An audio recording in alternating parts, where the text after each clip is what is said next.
Hello बच्चों, let's read the question. So the question over here says morula is a developmental stage. ठीक है, morula आपका एक developmental stage है.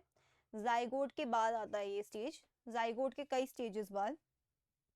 तो ये पूछ रहे हैं कि ये डेवलपमेंटल स्टेज है कहाँ पे exactly. Between zygote and blastocyst, between blastocyst and gastrula, after implantation और बिटवीन इम्प्लांटेशन एंड पार्चुरेशन. देखिए होता क्या है, फर्टिलाइजेशन के बाद क्या बना, जाइगोट. अब इस जाइगोट को अंडरगो करना पड़ता है क्लीवेज, मतलब इसमें डिवीजन होना है, क्योंकि जाइगोट आपको पता है सिंगल सेल है, राइट. अब इसको क्या करना है, मल्टी सेलुलर ऑर्गेनिज्म बनाना है, मतलब इसको माइटोसिस करना पड़ेगा. तो क्या होता है, ये पहले बनता है 2 सेल स्टेज, ठीक है, फिर ये 4 हो जाएगा, फिर ये क्या होता है, फिर ये चल के बनता है आपका, इसके बाद होगा 8, उसके बाद होगा 16 सेल स्टेज. अब ये जो 16 सेल स्टेज होती है इसी को आप कहते हो मोरुला, ठीक है.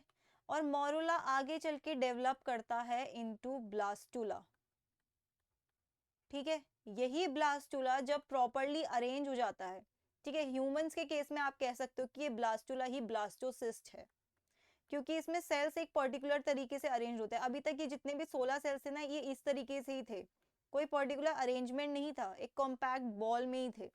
लेकिन ब्लास्टोसिस्ट में क्या होता है, सेल पर्टिकुलरली ऐसे एक लेयर बनाते हैं, ट्रोफोब्लास्ट सबसे बाहर वाली, अंदर सेल्स का मास होता है जिसे इनर सेल मास कहते हैं, कैविटी होती है जिसे ब्लास्टोसील कहते हैं, राइट. तो ब्लास्टुला एक पर्टिकुलर स्ट्रक्चर है.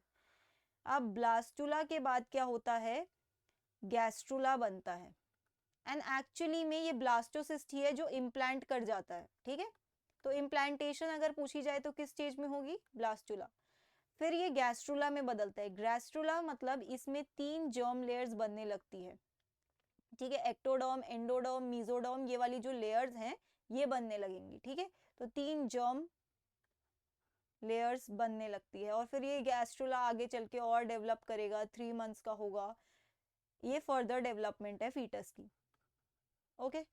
तो अब यहाँ देखिए, इस पूरे सिनेरियो को देखते हुए हम क्या बोल सकते हैं, हम क्या ये बोल सकते हैं जाइगोट के और ब्लास्टोसिस्ट के बीच में है.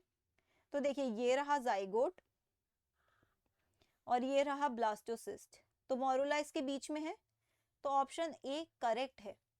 अब जरा देखिए दूसरा ऑप्शन क्या कह रहा है, ब्लास्टोसिस्ट और गैस्ट्रुला के बीच में.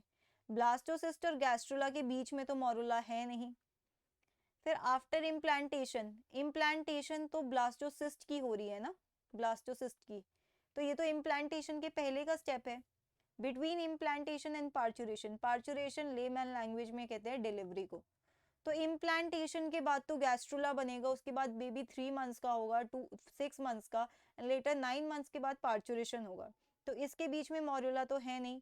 तो आपका फाइनल आंसर क्या होगा, final answer would be option A, that is your between zygote and blastocyst. Okay, so that's it for the question. I hope you understood it well. Best of luck.